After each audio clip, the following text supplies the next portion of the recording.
Welcome back guys to market examination video. तो आज के वीडियो में हम बात करेंगे कि मार्केट ने लास्ट वीक किस तरीके से परफॉर्म किया है और आने वाले टाइम में मार्केट किस तरीके से परफॉर्म कर सकता है और मेरी एक्सपेक्टेशंस क्या रहने वाली है।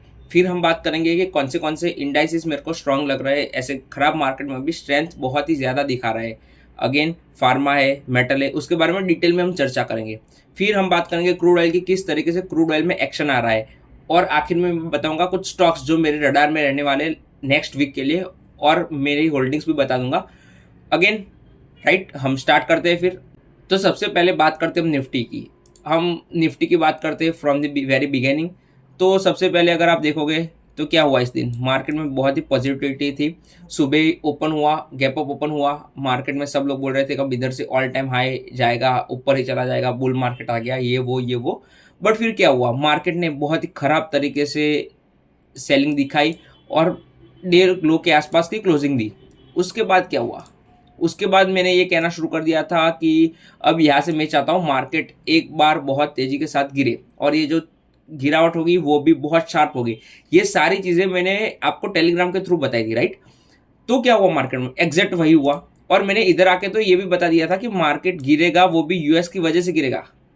रीजन बताया था आपको कि मार्केट गिरना चाह रहा है, बट वो ट्रिगर कौन करेगा, वो यूएस मार्केट ट्रिगर करेगा। यूएस मार्केट गिरेगा, उसकी वजह से मार्केट गिरेगा। फिर क्या हुआ, मार्केट में कंटिन्यूसली सेलिंग आ रही थी मार्केट में, और ये जो सेलिंग है वो बहुत ही स्ट्रांग सेलिंग है। अब जब ऐसी सेलिंग आती है तो मैं पर्सनली क्या चाहता हूँ पता है, कि अगर ये सेलिंग को आगे भी कंटिन्यू करना है, मतलब इधर इसको दूर तक ये मूव को कंटिन्यू करना है, तो क्या करना पड़ेगा मार्केट को, सिंपल चीज़ है, मार्केट को थोड़ा रुकना पड़ेगा। जो मैं यहाँ से बात कर रहा हूँ, जिस दिन मार्केट ने ये रेड कैंडल बनाई या फिर इधर इस दिन जब पुल बैक आ रहा था, तब मैं ये सेम चीज़ बात कर रहा हूँ कि मार्केट अब थोड़ा रुक जाए। बट मार्केट रुक ही नहीं रहा है, मार्केट कंटिन्यूसली क्या कर रहा है, 2-3 दिन ऊपर जा रहा है और फिर वापस नेक्स्ट मतलब 3 दिन में या फिर 2 दिन में या फिर मैक्स टू मैक्स 4 दिन में वो जो प्रीवियस लो है उसको ब्रेक करके फिर एक नया लो बना रहा है। इसका मतलब क्या कि सेलिंग बहुत ही इंटेंस है। अगेन डीआईएस का सबसे हाईएस्ट सेलिंग मंथ था मार्च 2026, रिकॉर्ड ब्रेक कर दिया है। तो बहुत अच्छी तरीके से वो सेलिंग कर रहे हैं। बट क्योंकि हमारे इंडियन मार्केट्स में पता नहीं ये अपन लोग मैच्योर हो गए हैं या पता नहीं किस तरीके से हम इन्वेस्टिंग करते हैं, मेरे को पता नहीं है, बट बहुत पैसा इन्फ्लो आ रहा है, उसकी वजह से मार्केट उतनी तेजी से गिर भी नहीं पा रहा है। नहीं तो अगर आप देखते आज से 10 साल पहले चले जाते, 20 साल पहले चले जाते, अगर डी एफ आई आई इतनी सेलिंग करते ना, तो मार्केट कहीं का कहीं पहुंच गया होता। बट अभी एज ऑफ नाउ ऐसा नहीं हो रहा है, क्योंकि बहुत ही अच्छी तरीके से म्यूचुअल फंड हैंडल कर रहे हैं, उनके पास बहुत फंड है, तो हर एक लेवल पे वो लमसम मानेंगे, क्योंकि हम लमसम करेंगे तो ऑफकोर्स म्यूचुअल फंड के पास पैसा होगा तो उनको तो सीधा इंडेक्स में डालना है ना। तो इसकी वजह से एफ आई एस को क्लियरली, बहुत क्लियरली उनको एग्जिट भी मिल रही है, लिक्विडिटी भी मिल रही है। बॉटम कब बनता है, बॉटम तब बनता है जब सब लोग ऐसा कहे ना कि लिक्विडिटी की इश्यू आ रही है, मतलब मेरे को स्टॉक बेचना है बट कोई खरीदारी नहीं है, तब लिक्विडिटी की इश्यू आती है। और ये सारे जब इश्यू आते हैं ना, तब मार्केट बॉटम बनाता है। बट अभी अभी लोगों में होप है, मार्केट में हर एक बॉटम पे लमसम किए जा रहे। तो it is part of game. अच्छा है मार्केट थोड़ा रुके तो उनको और हो पाएगी, इसलिए मैं चाहता हूँ कि मार्केट थोड़ा रुके। तो हमारी बात यहाँ हो रही थी कि मार्केट थोड़ा रुके। अगेन मार्केट रुक नहीं रहा है, गिर रहा है। फिर मैंने मार्केट में जो ये लेवल है, राइट, वो बहुत ही अच्छी डिमांड जोन वाला लेवल है। तो इसमें क्या होगा, मार्केट इधर फंसेगा, बहुत बार फंसेगा। अगर आप देखो इधर क्लीन मूव्स आ रहा है, बट जैसे ही इन लेवल्स को रिटेस्ट कर रहा है, क्या हो रहा है मार्केट में, एक बाउंस बैक, दूसरा बाउंस बैक, तीसरा बाउंस बैक, फिर चौथा बाउंस बैक, फिर आज बाउंस बैक। तो मार्केट इन लेवल्स के आसपास फंस रहा है। इसका मतलब क्या कि वॉलेटिलिटी बहुत ही ज़्यादा होगी। मतलब कि एक दिन मार्केट 2% ऊपर होगा, फिर दूसरे दिन मार्केट 2% नीचे होगा, फिर 3% ऊपर होगा, फिर 4% नीचे होगा। ऐसा ऐसा कुछ हो रहा है इधर, तो वॉलेटिलिटी बढ़ गई है। अब पर्सनली मैं क्या एक्सपेक्ट करके चल रहा हूँ कि मार्केट इधर थोड़ा रुक जाए। देखो मैं तो एक्सपेक्ट करके कब से चल रहा हूँ कि मैं तो चाहता हूँ कि मार्केट रुके, पर रुक ही नहीं रहा है। मार्केट गिरे जा रहा है, 2 दिन का पॉज दे रहा है और फिर तीसरे दिन लो काट रहा है। तो ये नहीं होना चाहिए मार्केट में। मार्केट थोड़ा रुके, मजा आएगा, राइट। हर बार क्यों मैं रिपीट कर रहा हूँ, क्योंकि आप समझो मैं क्या कहना चाह रहा हूँ। अब इधर फंसेगा मार्केट, अगर इधर रुकेगा तो समझ जाओ कि फिर मेरे को मेरे जो लेवल्स निकाले मैंने 20,000, उनको मेरे को वैल्यूएट करना पड़ेगा। क्योंकि अगर मार्केट इधर रुकता है तो मैं ये मान के चलूंगा मार्केट अब जो इधर से मुंह देने वाला है वो 20,000 को उस तरीके से काटेगा कि सबको मौका ही नहीं मिलेगा। जनरली क्या होता है, मेरी एक्सपेक्टेशंस क्या थी वो बता देता हूँ। मार्केट अगर इधर रुकता तो लोगों को क्या लग रहा था कि ये फाइनल सपोर्ट है और इसको मार्केट एक झटके में काटता तो मजा आता, क्योंकि ये मेजर सपोर्ट बना हुआ है। और अगर ये एक झटके में कटता तो 20,000 से मार्केट रिवर्स होने की प्रोबेबिलिटी ज्यादा बढ़ जाती। बट अगर इधर रुकता है तो इसका मतलब क्या कि मार्केट अब एक बहुत ही बड़े मूव के लिए नीचे की साइड रेडी हो रहा है। तो मेरे को देखना पड़ेगा कि इसके नीचे जा सकता है या और फिर कौन से नेक्स्ट लेवल आ सकते हैं, ये लेवल या वो ये लेवल आ सकता है, इस तरीके से वो देखना पड़ेगा। But as of now market बहुत ही खराब है, आप अभी लॉन्ग कर ही नहीं सकते हो, सेल ऑन राइज मार्केट है। तो जैसे ही पुल बैक आ रहा है सेल करो, ऑप्शन ट्रेडर हो तो अगेन स्टॉक में अगर काम करना आता है तो वो भी कर सकते हो, बट वो थोड़ा रिस्की रहता है। फिर अपन बात करते हैं स्मॉल कैप की। तो स्मॉल कैप में मैंने क्या कहा था कि मैंने कहा था कि ये अब लीड करेगा, बट ये ऐसा नहीं कर रहा है, समझ रहे हो। अगर मार्केट को नीचे जाना है तो मैंने बोला था ये लीड करेगा, बट नहीं लीड करा है। तो अब क्या कर सकते हैं हम, अब ये देखना पड़ेगा कि ये स्मॉल कैप इंडेक्स इन लेवल्स को ब्रेक करता है कि नहीं करता। अगर इन लेवल को ब्रेक करता है तो फिर एक अच्छी बात होगी, एक अच्छी गिरावट आएगी। मैं पर्सनली चाहता हूँ कि मार्केट अगर गिर रहा है जितनी तेजी से, उतनी ही तेजी से अगर स्मॉल कैप भी गिरेगा तो अच्छा होगा मार्केट के लिए। वीक हैंड्स बहुत अच्छी तरीके से निकलेगी, इसमें ये बहुत ही मेजर सपोर्ट है। निफ्टी का जो सपोर्ट है 21,700, उससे भी बहुत अच्छा सपोर्ट है। अगर इसको एक ही बार में काटता है बहुत ही मजा आएगा। एक बार के लिए काटे नीचे जाए, सबको लगे कि अब पैनिक सेलिंग आ रही है, फिर ऊपर जाए तो मजा आएगा। अब हम बात करते हैं ऐसे इंडेक्सेस की जो ऐसे मार्केट में बहुत ही स्ट्रेंथ दिखा रहे हैं। तो सबसे पहला है फार्मा। अगेन अब वो थोड़ा खराब होता जा रहा है, जैसे मैंने बोला था। अगर आपको सारी चीजें याद हो ना तो मैंने हर एक चीज बार बार रिपीट कर रहा हूँ आज के वीडियो में। क्यों? क्योंकि ये सारी चीजें मैंने कही थी, आपको बता रहा हूँ कि क्या हो रहा है मार्केट में, उस तरीके से आपको समझना पड़ेगा क्या हो रहा है मार्केट में। अभी फार्मा भी टूट रहा है, मतलब जो सेक्टर्स या जो इंडाइसिस या जो इंडस्ट्रीज स्ट्रेंथ दिखा रही थी वो भी अब धीरे धीरे नीचे की ओर जाने लगी है। इसका मतलब क्या कि अब बॉटम बहुत ही पास है, कहीं ना कहीं बॉटम पास है, ऐसा मान के चलो। मैं तो मान के चल रहा हूँ, ठीक है, ऐसा पर्सनली ये मेरी सोच है।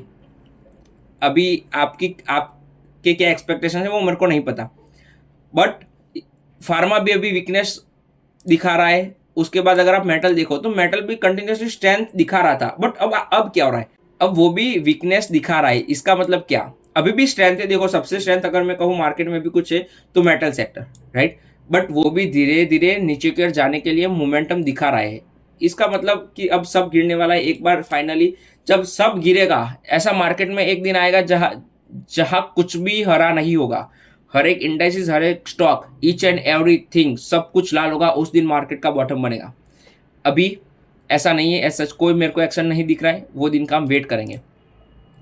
क्या देखना पड़ेगा पता है मार्केट के बॉटम में, कि जो स्टॉक अभी स्ट्रेंथ दिखा रहा है वो जिस दिन फाइनली गिरेंगे, और बड़ी अच्छी फॉल आनी चाहिए। ऐसा नहीं कि फिर स्ट्रेंथ दिखा रहा है और फिर वो 3-4% गिरा, ऐसा नहीं।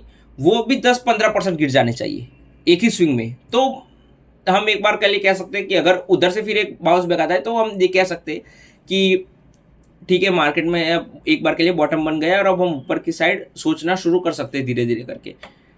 फिर अपन बात करते हैं इंडियन वीक की। तो अच्छा एक्शन है, बहुत ही प्यारा एक्शन है। प्रीमियम्स कम हो रहे हैं, मार्केट ऑल टाइम लो पे जा रहा है और प्रीमियम्स कम हो रहे हैं, तो ये बहुत ही अच्छी चीज़ है।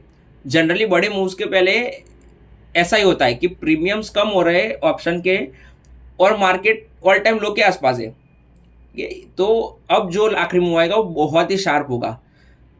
ऑफकोर्स ये आखिरी मूव पूरा आखिरी मूव ही है, बट जो बियर मार्केट का आखिरी फेज होता है कि अब यहाँ से इसके बाद बुल मार्केट आने वाला है, वो बहुत ही फास्ट होता है और बहुत ही स्पीडी रिकवरी होती है। बहुत सारी चीज़ें होती है, वो मैं डिटेल में धीरे धीरे करके समझाऊंगा। अब हम बात करते हैं यूएसडी INR की।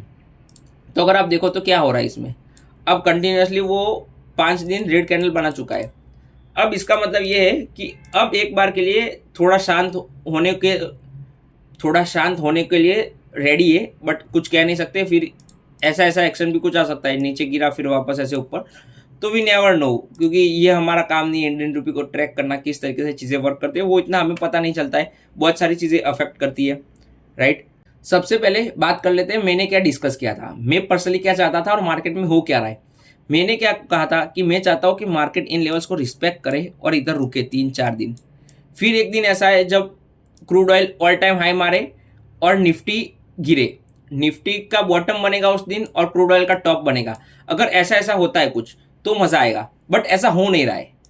अगेन चार्ट बहुत ही स्ट्रांग था, वो तो हमारी बात हो चुकी थी, बट रुकना चाहिए था, थोड़ा रुकता और स्ट्रांग हो जाता। बट क्या हुआ, उस नेक्स्ट डे ही ब्रेकआउट कर गया मार्केट को। क्या हुआ, इन लेवल से नेक्स्ट दिन ही क्रूड ने ब्रेकआउट कर दिया और फिर एक वीकनेस दिखाई, right. Weakness in the sense कि वीक हैंड्स को निकाला और फिर ऑल टाइम हाई के आसपास जाके खड़ा हो गया है। अब सबसे बड़ी दिक्कत क्या होती है पता है मेरे को, कि मार्केट में ये सस्टेन नहीं करना चाहिए। अगर अपन कंट्री के पॉइंट ऑफ व्यू से देखें तो ये सस्टेन नहीं करना चाहिए। अगर ये सस्टेन करेगा बहुत सारी चीज़ें महंगी होगी, आपने देखा नहीं है उतनी बड़ी मार्केट में मार्केट में गिरावट आएगी, आपने सोचा भी नहीं ऐसी गिरावट आ सकती है मार्केट में। बट ठीक है, क्या होता है क्या नहीं होता वो हमें टाइम ही बताएगा। बट ये बहुत ही अच्छी तरीके से ऊपर जा रहा है और अब इधर से और ऊपर निकलेगा, बहुत ही मज़ा आएगा। निफ्टी गिरेगा, मार्केट गिरेगा, जितना क्रूड ऑयल ऊपर जाएगा उतना मार्केट नीचे आएगा। बट एक ही कंडीशन पे ये मेरे को पॉजिटिव दिखेगा कि वो ऊपर जाके सस्टेन नहीं करना चाहिए। अगर सस्टेन किया तो हमारी कंट्री को बहुत ही दिक्कत आ सकती है। अगेन मैं तो यही कहूँगा कि मेरे को अपॉर्चुनिटी मिलेगी मार्केट में इन्वेस्ट करने की, बट क्या करेंगे अपॉर्चुनिटी, अगर हमारे कंट्री के लोगों को खाना ही नहीं मिल रहा है या चीज़ें महंगी हो रही है, जो मिडिल क्लास है हमारे जैसे, जो लोअर मिडिल क्लास है, उन सबको दिक्कत आ रही है, एक्सपेंसेस उनके बढ़ रहे हैं, तो ये सारी चीज़ें नहीं होनी चाहिए। तो क्रूड सस्टेन तो नहीं करना चाहिए, कोई भी इंपॉर्टेंट रीज़न है ही नहीं मेरे पास कि क्रूड इधर ऊपर सस्टेन कर जाए, मज़ा आ जाएगा। अगर चार्ट होता प्योरली स्टॉक का तो मैं कहता कि इधर सस्टेन करे, मज़ा आए और ऊपर जाएगा। बट क्रूड में ऐसा नहीं होना चाहिए, क्योंकि सस्टेन करेगा तो और ऊपर जाने की प्रोबेबिलिटी बढ़ जाएगी। तो मैं चाहता हूँ कि ये एक मूव दे और फिर नीचे आ जाए।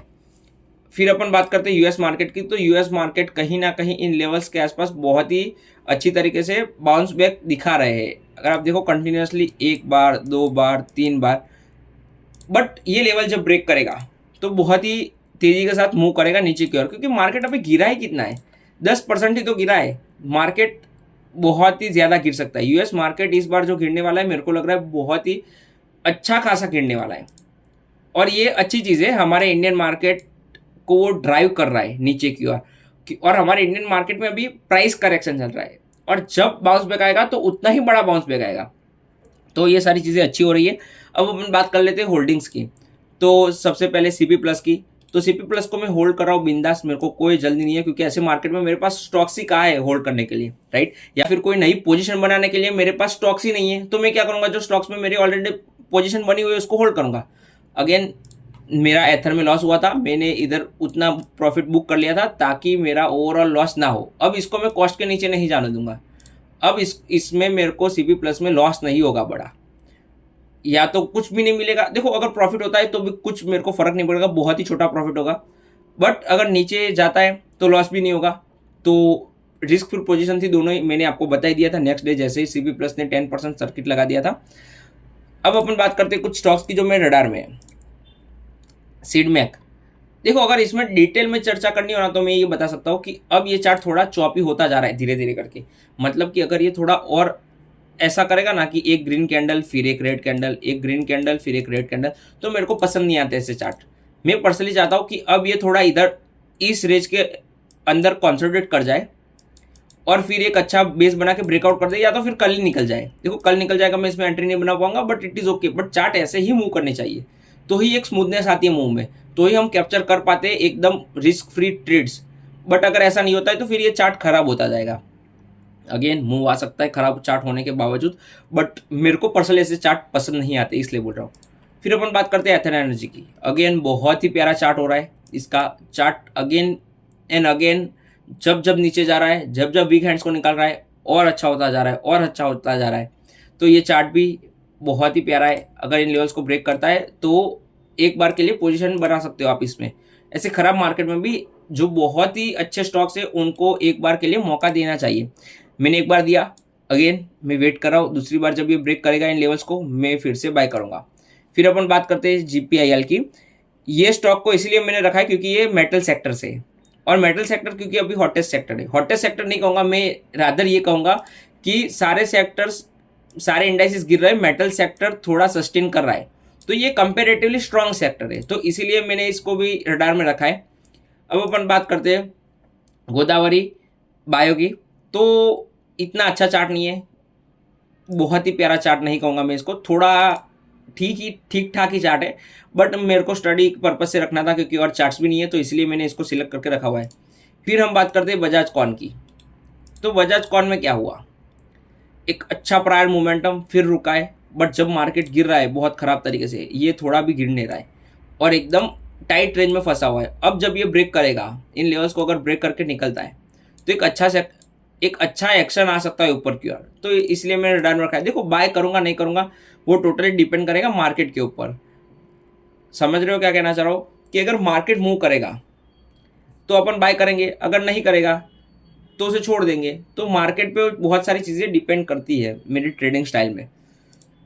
फिर अगर कुछ और बात करनी है तो अपन बात कर सकते हैं निफ्टी, बैंक निफ्टी की।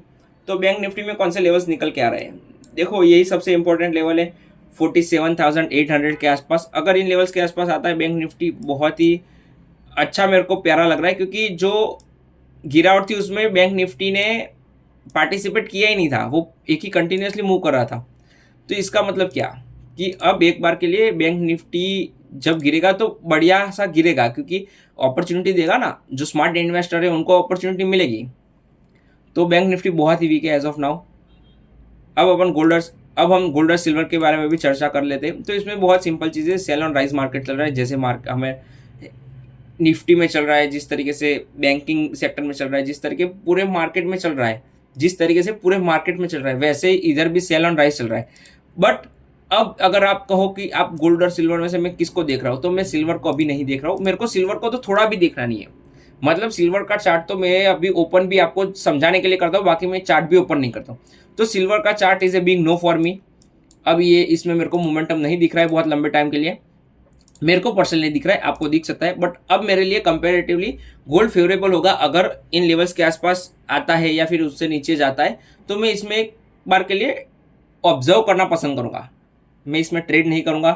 क्योंकि अभी जब मार्केट में सिंपल चीज़ें, जब चार्ट गिर रहा हो तो मैं ट्रेड नहीं करता हूँ, जब बढ़ रहा हो तभी मेरे को वो इंटरेस्टिंग लगते हैं चार्ट्स। अब एक और ब्रेकआउट स्टॉक की बात करनी थी, अदानी पावर। तो अदानी पावर बहुत अच्छी तरीके से ब्रेकआउट किया है बेस को। बट एक सिंपल चीज़ मैं आपको समझाना चाहूँगा कि एनर्जी सेक्टर आने वाले बुल मार्केट में बहुत ही अच्छी तरीके से परफॉर्म करने वाला है, डार्लिंग सेक्टर रहने वाला है, मेरे को पर्सनली ऐसा लग रहा है। वो भी बहुत ही अच्छी स्ट्रेंथ दिखा रहा था, बट अभी वो वीक है। बट मेरे डेटा के हिसाब से, मेरी स्टडी के हिसाब से, जो डेटा सेंटर अगर बनने हैं तो एनर्जी तो यूज़ होनी पड़ेगी। अगर एनर्जी यूज़ होनी है तो कहाँ से आएगी, तो जो पावर रिलेटेड कंपनियाँ है वही प्रोवाइड करेगी। तो इसलिए मैं मान के चल रहा हूँ कि पावर सेक्टर, एनर्जी सेक्टर बहुत ही हॉट रहने वाले नेक्स्ट बुल मार्केट में। अगेन वो बुल मार्केट में क्या होता है, बारी बारी सेक्टर चलते हैं, पहले ये सेक्टर चला, फिर ये सेक्टर चला, फिर ये सेक्टर चला। तो जब वो मूव करेगा तो हम उसे पकड़ लेंगे। बट अगर कोई इन्वेस्ट करना चाहता है तो एक इस पर भी फोकस कर सकता है एनर्जी सेक्टर में, राइट। तो आज की वीडियो में गाइस इतना ही। अगर वीडियो पसंद आए तो लाइक करो, शेयर करो, सब्सक्राइब करो। मेरे को कंसिस्टेंसी चाहिए, मैंने बोला हुआ है प्राइवेट चैनल वालों को कि कंसिस्टेंसी चाहिए मेरे को, कि कमेंट अगर बंद की उस दिन आप निकल जाओगे। बहुत सिंपल चीज़ है, मेरे को इसमें मैं रूथलेस रहूँगा। मेरे को चाहिए, अगर मैं फ्री में चीज़ें प्रोवाइड कर रहा हूँ तो आप भी मेरे को उतनी ही चीज़ें आप मेरे को वापस प्रोवाइड करो, ठीक है। आपका भी फर्ज बनता है। अगर आपको ऐसा नहीं लग रहा है, आपका फर्ज नहीं बनता, मैं कल से पैसा लगाना शुरू कर दूंगा, फिर आप पैसा देना। बट ऐसा मैं नहीं करूँगा, मेरे को फ्री सिखाना है, बट मेरे को अलग तरीके से मेरे को चाहिए कि आप इस तरीके से मेरे को हेल्प करो। तो लाइक करो, सब्सक्राइब करो, कमेंट करो। मैं कह नहीं रहा हूँ, इसका मतलब ये नहीं कि मैं देख नहीं रहा हूँ, मेरे को कमेंट्स एंड लाइक चाहिए ही चाहिए, ठीक है। वो 5 लोगों मेरे को कमेंट लाइक हर एक वीडियो में चाहिए। Okay guys, that's all for today's video.